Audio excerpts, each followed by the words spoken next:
Itulah kewenangan penyidik ya, dan juga terhadap juga petunjuk apa yang disampaikan oleh jaksa penuntut umum.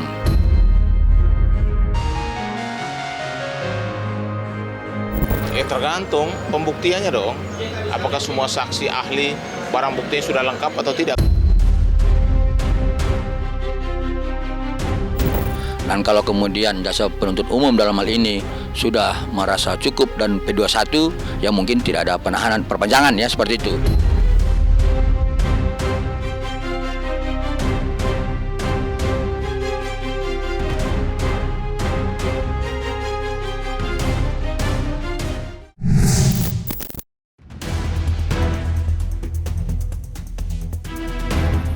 Genap 20 hari sudah Nikita Mirzani ditahan di Rutan Polda Metro Jaya atas kasus dugaan pemerasan dan tindak pidana pencucian uang yang dilayangkan oleh Dr. Reza Gledis.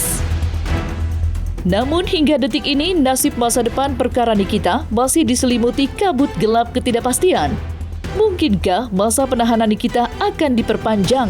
Atau justru sebaliknya, perkara ini akan segera dilimpahkan ke Kejaksaan alias P21, tanda rampungnya penyidikan. Sampai saat ini, belum ada yang tahu. Belum lagi jika membahas nasib dua terlapor lain yang hingga sampai saat ini masih belum terang benderang. Lantas, seperti apakah Julianus Paulus Sembiring selaku kuasa hukum Reza Gledis menyikapi hal ini? Serta bagaimanakah pula nasib Nikita Mirzani ke depannya? Penyidik itu akan menahan Nikita itu 20 hari ke depan. Lalu dilanjutkan lagi nanti akan perpanjangan 40 hari lamanya. Jadi untuk tahap 2-nya atau P21 atau P19-nya mungkin sudah jalan, tapi tahap 2-nya untuk P21-nya itu memang masih dalam tahap komunikasi ya, karena berkasnya bolak-balik gitu biasanya. Ketika tahap 1 dikirim, P19 dikembalikan oleh jaksa dengan petunjuk-petunjuk dari jaksa, dan itu dipenuhi, makanya terjadilah P21 atau tahap 2. Ketika tahap 2 diserahkan tersangka, barang bukti ke jaksa, artinya polisi sudah tidak lagi artinya melepaskan itu kepada jaksa untuk mengurus persiapan untuk proses sidang. Kalau soal perpanjangan itu adalah ya selalu kami sampaikan itulah kewenangan penyidik ya, dan juga terhadap juga petunjuk apa yang disampaikan oleh jaksa penuntut umum.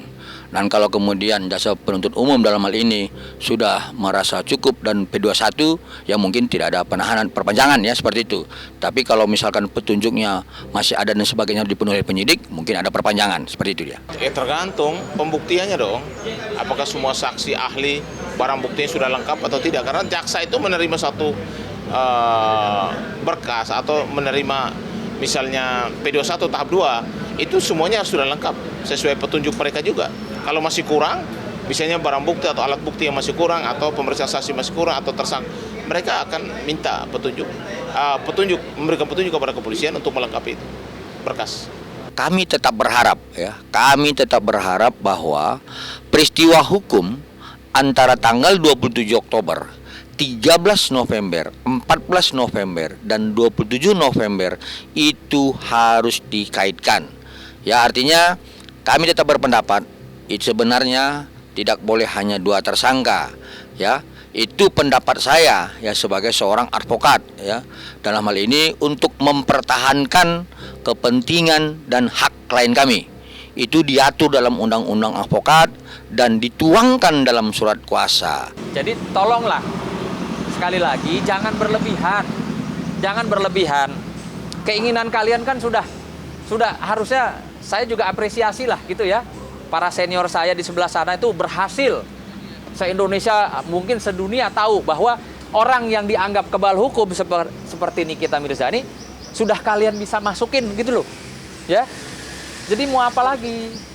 Nah, kalau kemudian ya ada rekan-rekan sejawat kami ya selalu ya mengkoreksi apa yang saya lakukan, ya dalam kesempatan ini saya sampaikan bahwa tidak ada satu pasal pun disebutkan di dalam undang-undang advokat boleh mengkoreksi ya pekerjaan rekan sejawat. Ya, yang ada adalah bagaimana kemudian kita advokat mempertahankan kepentingan hukum klien kita. Ya, kemudian di pasal 6 huruf B tentang kepatutan dan kewajaran terhadap rekan sejawat. Ini tolong diperhatikan ya.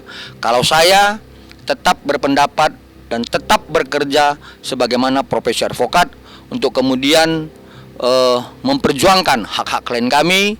Kalau kemudian ada hal-hal yang salah tentang apa yang saya sampaikan terhadap penyampaian hukum normatifnya, dikoreksinya bukan melalui hal-hal pengkoreksian terhadap apa yang kami lakukan, tetapi ada upaya-upaya hukum ya, baik itu pra-peradilan, kemudian pembelaan di persidangan atau melalui eksepsi mulanya. Kalau kemudian ada putusan bersalah, dilakukan upaya hukum banding dan kasasi dan seterusnya. Ada upaya-upaya hukum itu. Jadi bukan terhadap upaya-upaya untuk melemahkan rekan sejawat. Seperti itu saya kira. Menariknya, salah satu terlapor lain yakni Dr. Amira Farahnas alias Doktif sudah resmi ditetapkan sebagai tersangka dalam kasus lain. Sebagaimana diketahui, sejak pertengahan bulan Maret ini, nama Doktif sudah resmi dijadikan tersangka atas kasus pencemaran nama baik yang dilayangkan Dr. Andreas Henry Situngkir. Namun, alih-alih merasa takut dan dihantui rasa cemas, Doktif justru merasa di atas angin. Doktif bahkan berani sesumbar di media sosial kalau dirinya tidak akan ditahan dalam kasus ini. Sebaliknya, Doktif pun membeberkan pula rencananya untuk melaporkan balik Dr. Andreas dengan pasal yang lebih berat. Menyaksikan itu, Julianus Paulus Sembiring yang juga merupakan kuasa hukum Dr. Andreas pun buka suara dan meminta pihak penyidik untuk segera menahan Doktif.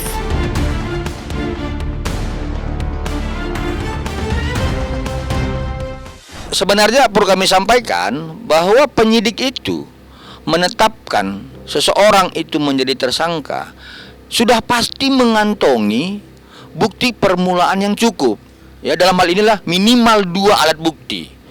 Jadi kalau kemudian ada yang meragukan terhadap apa yang dilakukan oleh penyidik di Polrestabes Medan, silakan lakukan upaya-upaya hukum seperti Prapid, ya, seperti saya sampaikan sebelumnya. Jadi artinya kami berpendapat bahwa apa yang dilaporkan oleh klien kami Dr. Andreas Henry Situngkir itu sudah benar dilakukan oleh penyidik, dan kami berharap ya ke depan agar dilakukan upaya penahanan ya pada saat pemanggilan permintaan keterangan lanjutan. Karena apa? Karena kami sudah melihat unsur subjektif menjadi unsur objektif sebagaimana pasal 21 ayat 1 KUHP, yaitu bahwa Doktif ini ya dengan inisial setelah diketahui Dr. S telah melakukan perbuatan yang berulang, pidana yang berulang, baik terhadap klien kami ya, menyerang martabatnya, merendahkan martabatnya, maupun terhadap pihak-pihak lain yang sudah kami ketahui LP-nya ada di Polres Jaksel. Ya, jadi dengan perbuatan-perbuatan seperti itu, untuk tidak lagi adanya sebuah pidana yang lanjutan dan untuk menjaga ketertiban di mata masyarakat dan di media sosial, sebaiknya Doktif ini atau inisial Dr. S dilakukan penahanan. Seperti itu. Tersangka kasusnya Doktif itu nggak mungkin ditahan. Ya, kenapa? Karena ancamannya di bawah 5 tahun, sekitar 8 bulan, guys. Ya, sedangkan Doktif itu sangat dengan mudah melaporkan AS dengan ancaman 12 tahun. Wow. Saya tidak berkewenangan ya, tidak berkewenangan untuk kemudian berkomentar ya, berkomentar terhadap laporan-laporan yang dibuat oleh pihak lain yang ada penasihat hukumnya, yaitu di Polres Jaksel. Kewenangan saya adalah berkomentar, berpendapat terhadap apa yang dilakukan oleh klien kami. Ya, artinya kalau kemudian ada laporan di Polres Jaksel, ya pendapat saya adalah hanya sebatas hukum normatifnya, bahwa sudah terjadi pidana berulang ya, yang sudah dilaporkan oleh pihak lain di Polres Jaksel yang menjadi pemenuhan unsur pasal 21 ayat 1 yang saya sampaikan tadi sebelumnya. Nah, jadi ini sebagai modal bagi Kapolrestabes Medan dan penyidik untuk menahan. Kenapa? Pembuktian tentang pidana berulang ini sudah ditunjukkan oleh Doktif atau dengan inisial Dr. S secara brutal, secara terang-menerang ya. Dan ini sebagai ketidakhormatan terhadap hukum di Indonesia. Ini tidak akan menjadi contoh yang baik. Saya pikir harapan kami agar penyidik dengan keikutan sertaannya menjaga marwah ini lebih tinggi, ya saya harap dilakukanlah penahanan terhadap Dr. Seperti itu. Terlepas dari apa yang kini terjadi di luar penjara, Nikita Mirzani sudah ditahan selama 20 hari lamanya. Dan uniknya, pasca ia berhasil ditangkap, berbagai rekaman suara yang diduga berisi percakapan penting antara Nikita dan para seterunya justru beredar luas. Salah satunya adalah potongan rekaman suara telepon antara Nikita dan suami Reza Gladys yang kini digadang-gadang berpotensi menjadi bumerang bagi Reza. Pasalnya, beredarnya rekaman itu diduga mampu menjadi bukti untuk laporan balik dari Nikita. Lantas, akankah bukti rekaman itu cukup kuat untuk menjadi bumerang hukum terhadap Reza dan suami? Saya mau kasih analogi ya, Mbak Dia. Besok, lu semua, teman-teman media, kalau punya CCTV di depan rumah, cabutin aja. Kenapa? Karena kan sebenarnya lu kan punya niat untuk masang CCTV itu kan untuk merekam kejadian-kejadian yang tidak diinginkan. Salah satu tujuan kita ya. Tapi kalau kemudian ya sesuatu hal ini menjadi alat bukti kita sampaikan kepada penyidik seperti CCTV tadi, dan ini menjadi pidana bagi kita yang merekam perbuatan yang melakukan tindak pidana seperti pencuri, begal dan sebagainya, besok cabutin aja CCTV kalian. Ya kenapa? Karena ini hal yang menurut saya adalah tidak wajar dan tidak patut disampaikan bahwa klien kami itu akan dilaporkan dengan merekam tanpa izin seperti itu. Ya, jadi sebenarnya klien kami ini tidak ada niat untuk melakukan penjebakan dan tidak ada seperti itu. Klien kami ini kan biasa melakukan konten-konten di rumah dan sebagainya. Mungkin pada saat klien kami bertelepon ada yang merekam karena buat konten dan sebagainya, apakah itu salah? Ya kalau begitu besok mulai cabuti aja semua CCTV yang ada di depan rumah kalian. Kenapa? Itu kan salah satu tindak pidana merekam seseorang tanpa izin. Kita ngomong yang benar-benar aja deh. Ngomong aturan hukum juga ya. Sekarang saya mau tanya. Ya, dengan mengeluarkan uang 4 miliar, dengan merekam-rekam sehingga adanya rekaman. Pertanyaan saya, apa sih gunanya merekam seseorang?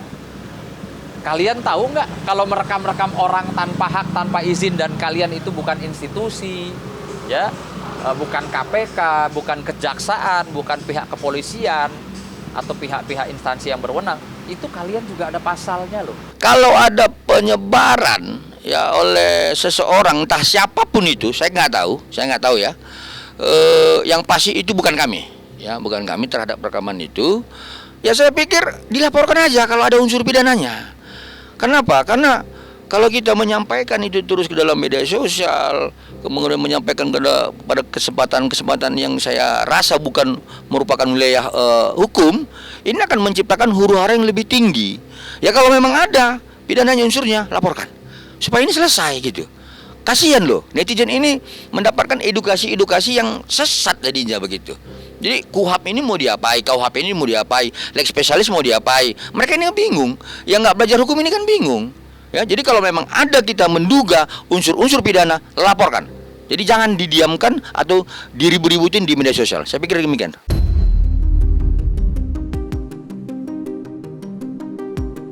Di sisi lain, kisruh dugaan adanya sindikat mafia skincare memang telah berhasil menjadi perdebatan sengit tak berujung. Belum lagi semakin banyak saja nama-nama di luar kasus laporan Reza Gladys yang kini jadi ikut terseret-seret dalam kasus ini. Dr. Richard Lee sebagai contohnya, kini namanya habis jadi bulan-bulanan serangan doktif yang sudah lama berseteru dengannya. Dan perseteruan mereka pun telah sampai ke jalur hukum, dan kedua belah pihak sama-sama sudah melaporkan satu sama lain. Namun menariknya, ketika ditemui belum lama ini, Dr. Richard Lee justru menguak fakta tak terduga. di mana Dr. Richard menjelaskan bahwa dirinya sudah mengetahui secara pasti siapa sebenarnya dalang di balik kisruh ini. Lantas benarkah perkara ini memang hasil fabrikasi seorang dalang tersembunyi?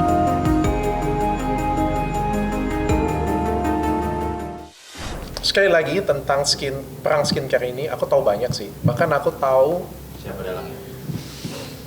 bukan cuma dalangnya sih, aku juga tahu benangnya dari awal. Karena kan aku ngikutin benar-benar dari awal ya. Cuma ini bukan saatnya untuk aku berbicara.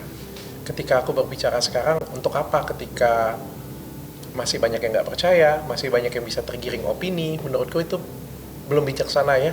Nanti ketika mungkin Pak Polisi sudah membukanya sedikit lebih terang, 75% sudah terang, atau 90% sudah terang, baru saya akan ceritakan dengan kalian nanti sebenarnya apa sih yang terjadi. Dan siapa dalangnya. Daripada kalau kayak sekarang kan jadinya kan jadi spekulasi ya jadinya ya, dan akhirnya jadi tuduh-tuduhan. Nggak baik lah di bulan Ramadan kita saling menuduh satu sama lain. Biar nanti Pak Polisi dulu yang buka semuanya, baru aku akan coba menjelaskan. Kalau dikasih kesempatan oleh masyarakat, nanti aku akan jelaskan dengan masyarakat sebenarnya ini loh yang terjadi. Tapi karena terjadi penggiringan opini dan lain sebagainya, maka terjadi cekcok ya, netizen juga terpecah belah. Ada saatnya nanti aku akan berbicara. Ada juga percakapan Richard Lee juga sedang ada ngomong, saya lihat itu mengatakan ya nanti pada waktu saya akan bersuara, ada kan? Ya kita serahkan semuanya ke ranah hukum lah ya. Semua orang kan berhak mengatakan bahwa dirinya itu benar. Semua orang berhak untuk punya ego masing-masing. Siapa yang pengen salah di sini? Nggak ada yang pengen salah kan? Maka yang bisa menentukan siapa yang benar, siapa yang salah ya pihak yang berwajib saja. Makanya aku nggak mau banyak komentar. Ya pihak berwajib aja yang menentukan siapa yang salah, siapa yang benar. Dokter di sini ingin menyampaikan kepada Richard untuk fokus saja. Ya, fokus saja kepada pelaporan dokter di Polda Metro Jaya. Jangan menggiring opini ke masyarakat. Istri kamu sudah dipanggil, tetapi mangkir dari panggilan. Jadi dokter mohon silahkan kooperatif saja dengan panggilan Polda Metro Jaya. Karena dalam waktu dekat, insya Allah beliau pun akan dipanggil oleh Polda Metro Jaya untuk mempertanggungjawabkan produk yang sudah dia jual. Bukan cuma ini, ada beberapa produk lain yang terindikasi diduga juga melakukan pelanggaran.